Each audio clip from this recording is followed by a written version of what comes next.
Now, 20 years ago, Bilbao in the north of Spain embarked on an ambitious regeneration of their city, led by the construction of the Guggenheim Museum. A collapse in the manufacturing industry, soaring unemployment and pollution had left the city's economy on its knees. As Dundee sets off on its own regeneration, can it hope to benefit from the same Guggenheim effect? David Shanks has been to find out. Bilbao in the 1980s, an economy powered by its port, a skyline dominated by heavy industry, the River Nervion blighted by pollution.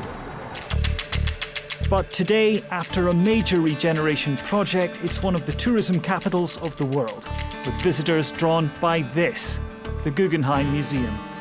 There was a point of no return. Or Bilbao died, or Bilbao lives. And the politicians decide that we must leave.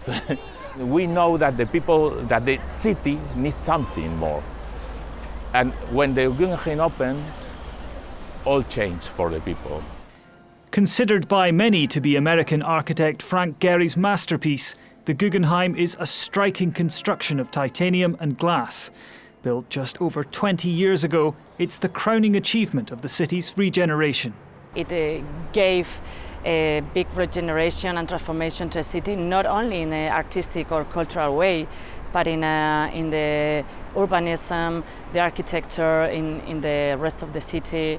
And that's very good for our self-esteem as well.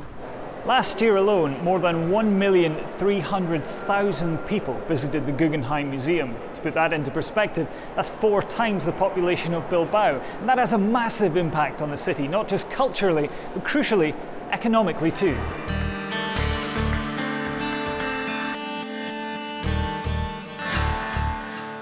It embraces the city, kind of. It feels right. I don't know, the city looks pretty new. Everything is organized and beautiful. We came just to see Bilbao, but the main reason, of course, is Bilbao is well known because of the Guggenheim Museum. Oh, nice building. And the museum inside is really astonishing. The regeneration project, of course, was never about the Guggenheim alone. Over the past 25 years, efforts have been made to clean up pollution from the river and make vast improvements to the transport infrastructure in the city too. Bilbao didn't change because we had the view of the future in the 90s. We changed because we had to. There was no other option.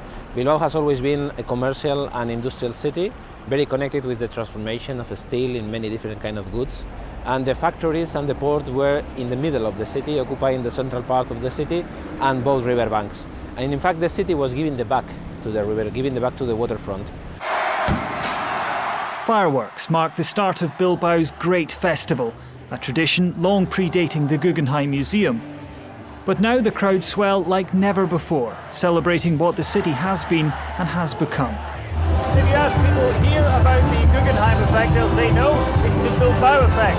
And you can see from the size of the crowds here just how far the city's become a real cultural capital. More than 1,000 miles to the north, Dundee seeks to replicate Bilbao's achievements and enjoy the so-called Guggenheim effect. The £80 million V&A Museum promises a new vision for the city. The message from Bilbao, with ambition and vision, it's never too late to change. David Shanks, STV News, Bilbao.